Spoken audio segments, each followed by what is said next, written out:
Si vous aussi, vous avez peut-être envie de faire votre alias, si vous avez envie de changer de job, si vous vous demandez comment ça peut s'organiser en Israël, eh bien, écoutez l'histoire de Reine Gozlan, expert comptable avec de l'expérience, qui travaillait dans le 17e et qui, un beau jour, eh bien, lorsqu'après avoir fait son alias, elle a eu une idée. Tout a changé pour elle. On est ravis de l'accueillir. Bonjour Reine Gozlan. Alors Reine Gozlan, je peux vous appeler Madame Candiel aussi ? Avec plaisir Cathy. Voilà, donc c'est pour ça qu'il y a des bonbons derrière nous. On vous dévoile un peu tout, mais bon, c'est pas grave si vous avez assisté à un événement avec des pièces montées en bonbons. Candiel, c'est elle. Voilà, ça c'est les présentations. Mais concernant votre histoire d'Alia, vous êtes là depuis 11 ans. Rien ne vous prédestinait à changer de carrière. Mais pourtant, vous n'aimiez pas du tout votre métier. Oui, j'ai fait des études de comptabilité et les études, tout se passait bien au moment des études, mais par contre, la vie active, ça ne me plaisait pas du tout. Oui, tout se passait bien, plutôt bien, parce que vous avez 22 ans, vous étiez déjà expert comptable. Non, je n'étais pas expert comptable. Presque. Voilà, presque. Il fallait faire le stage, mais le travail en lui-même, la paperasse, ça ne me faisait pas rêver. Les comptes, les chiffres. Voilà, ça ne me faisait pas rêver. Et vu la reconversion que j'ai faite après, c'est sûr que c'était pas vraiment... Ça ne vous faisait pas rêver, c'est un peu court. Ça veut dire que vous étiez vraiment déprimée. Oui. Franchement, j'étais malheureuse. J'avais des palpitations quand j'arrivais au travail. Tous les dimanches soirs, j'étais malade. C'était psychosomatique parce que je ne voulais pas retourner au travail. Mais bon, j'avais fait ces études, j'étais encouragée pour ça, et mon père m'a encouragée, et bon, j'étais là. C'est sûr que j'aurais pas fait le métier que je fais aujourd'hui si j'étais restée en France. Alors, vous étiez très bien installée, vous habitiez dans le 17e, vous aviez une vie assez confortable, on ne parlait pas tellement d'Alia chez vous. Pas trop, mais il y a toujours une petite part de moi-même qui me disait il faut partir, il faudra partir. J'avais besoin de quelle période ? Toujours ? Surtout en 2006, mon mari avait eu l'opportunité d'avoir un travail à Tel Aviv. La BNP devait ouvrir à Tel Aviv. Et donc, on a vraiment été motivés par ça. Il a eu des entretiens. On était en plein Ilan Halimi. Et évidemment, l'envie de partir s'est faite... donc, on lui proposait carrément, parce qu'il travaillait à la BNP et dans la finance, et on lui proposait un job en Israël. Voilà. Donc, c'est parti comme ça. C'est parti comme ça, sauf que malheureusement, ça ne s'est pas fait. Donc une grosse déception, mais voilà, l'envie était là. Et l'affaire Ilan Halimi a déclenché... Plus Ilan Halimi, je ne me voyais plus voir grandir mes enfants en France, j'avais qu'une petite fille à l'époque.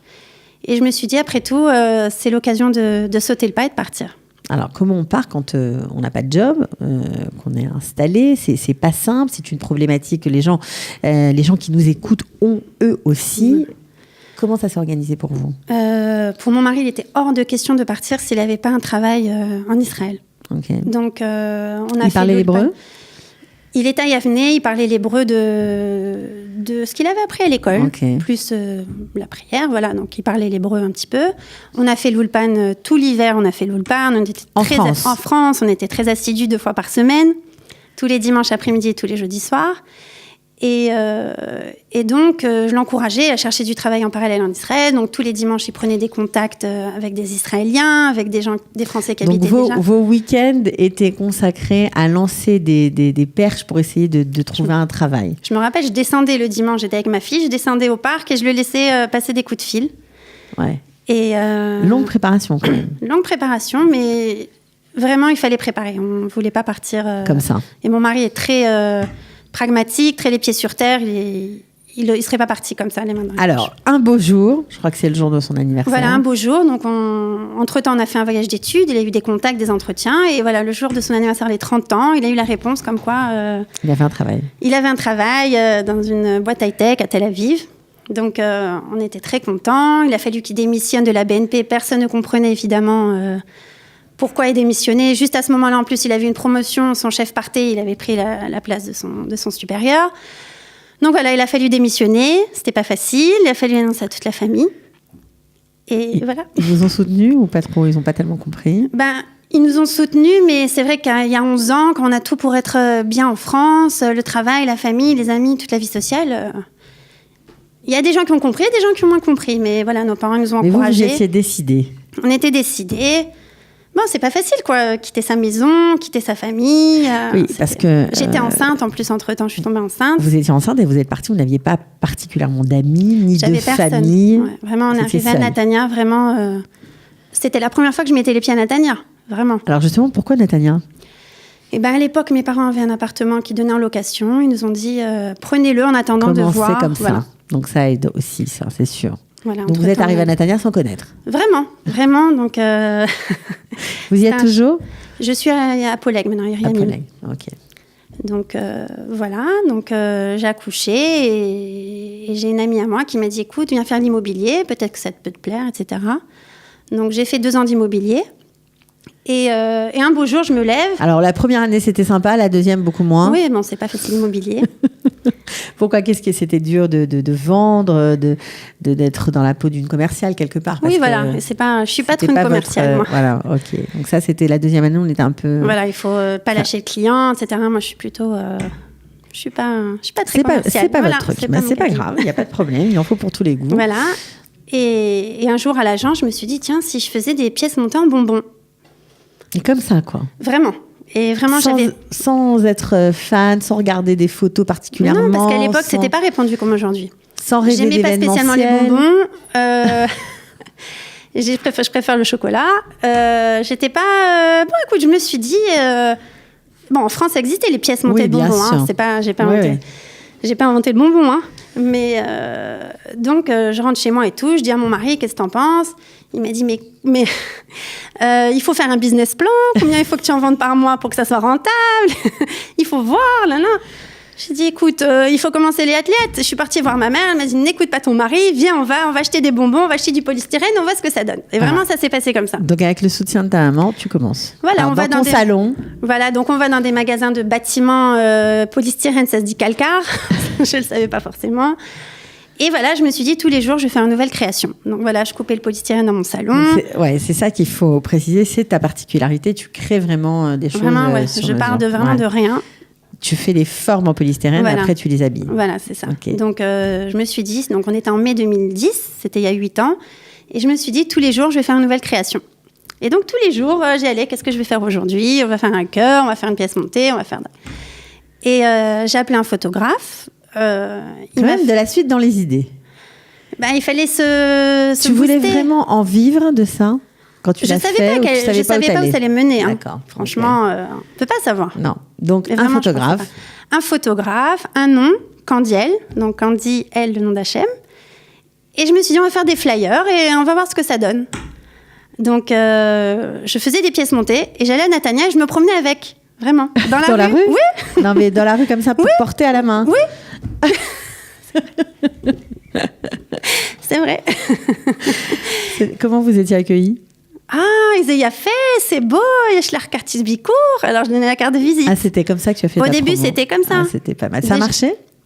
Il y en a que j'ai chopé comme ça, c'est vrai. Ok. Après, Stéphane Calvo m'a dit, écoute, je suis amie avec lui, il m'a dit, écoute, il y a l'ambassadeur de France, à l'époque c'était Christophe Bigot, si je ne me trompe pas. Ouais. Il faisait une émission le soir à la radio israélienne, 90 FM. Il m'a dit, écoute, fais-moi une tour Eiffel en bonbon, il y a l'ambassadeur de France qui vient. J'ai dit, allons-y, faisons une pièce montée.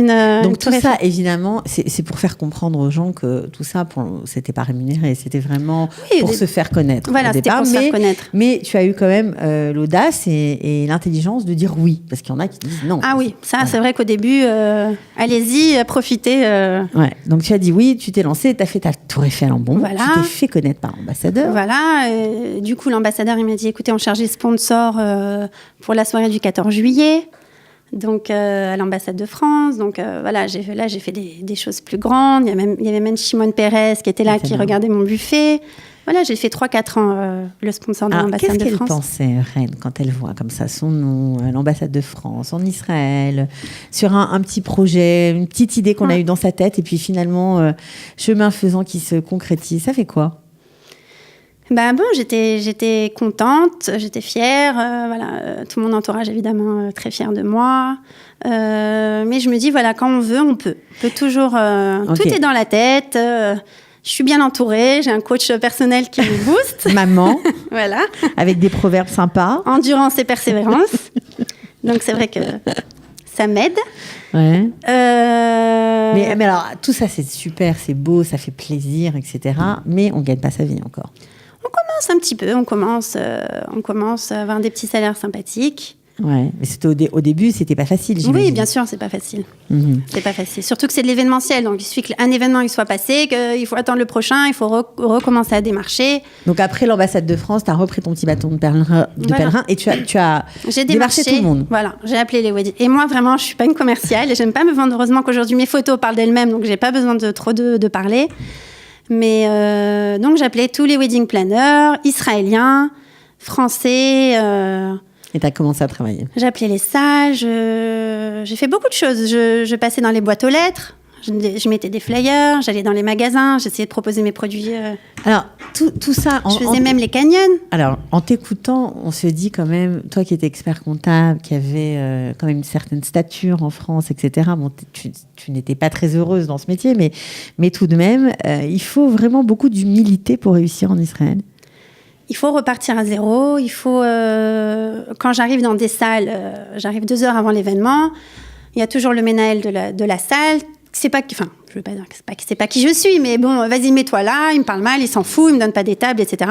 Et une fois que le bar à bon est monté, waouh, c'est toi qui as fait ça, c'est très beau. Donne-moi ta carte de visite. Donc c'est vrai que j'ai un métier beaucoup de manutention, c'est un petit peu ingrat parfois. Et c'est-à-dire que il faut comprendre comment ça marche aussi ici en Israël. Ça veut dire qu'on peut être un peu rude avec les gens et puis finalement ça marche quand ils voient le travail fini, quoi. Exactement. Là, c'est comme ça que ça fonctionne ici. Non, moi je suis pas quelqu'un qui a beaucoup de fierté ou de. Je me pose pas de questions. Et voilà, c'est comme ça que j'avance, quoi. Faut pas trop réfléchir. La famille dans tout ça, est-ce qu'ils t'ont rejoint? Est-ce que vous êtes restés seuls en Israël? Eh ben, on est restés seuls pendant 9 ans. Bon, mes parents venaient très souvent, la vérité. Et voilà, donc après, ma belle famille est arrivée, mes beaux-parents, mon beau-frère, ma belle-sœur. Donc voilà, on était très contents de les accueillir. De les avoir, voilà. Maintenant, il reste mon frère, Julien, avec ses 5 enfants et sa femme, si Dieu veut un jour. Ben, on lui souhaite, on lui souhaite. Qu'est-ce que tu gardes de tout ça? Quelle est la chose qui t'anime toujours quand les jours sont un peu difficiles? Ben, l'envie de continuer, de se dire qu'il ne faut jamais s'arrêter en fait en Israël. Il faut toujours lutter. Les gens, ils ne vont pas venir te chercher. Donc, il faut toujours être présente. Il faut toujours montrer qu'on peut faire mieux. Donc là, je me suis lancée dans les ballons en plus. T'as rajouté une corde à ton activité. Donc, mais on dit toujours que la société israélienne est pleine d'énergie. Est-ce que tu le ressens, toi? Qu'on peut tout faire? On peut tout faire, mais c'est pas donné à tout le monde de pouvoir tout faire.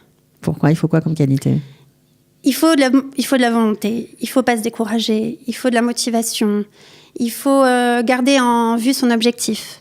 Voilà, mon mari, là, il a repris des études, donc à 41 ans. En hébreu. En hébreu. On a en comptabilité et fiscalité. Donc, donc, vous avez inversé les casquettes, tout simplement. Voilà, je lui ai dit, fais ce que...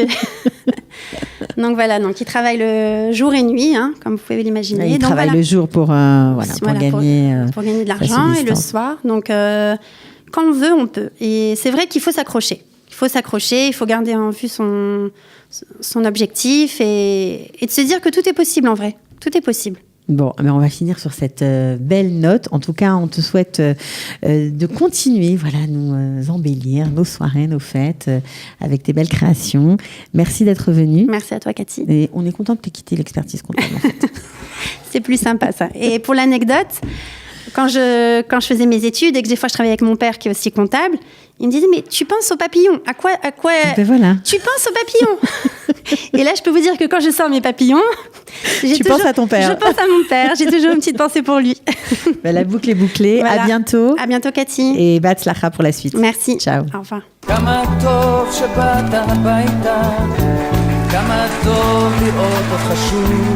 Ils ont relevé le défi de l'Alia. Studio Kalita vous raconte leur histoire.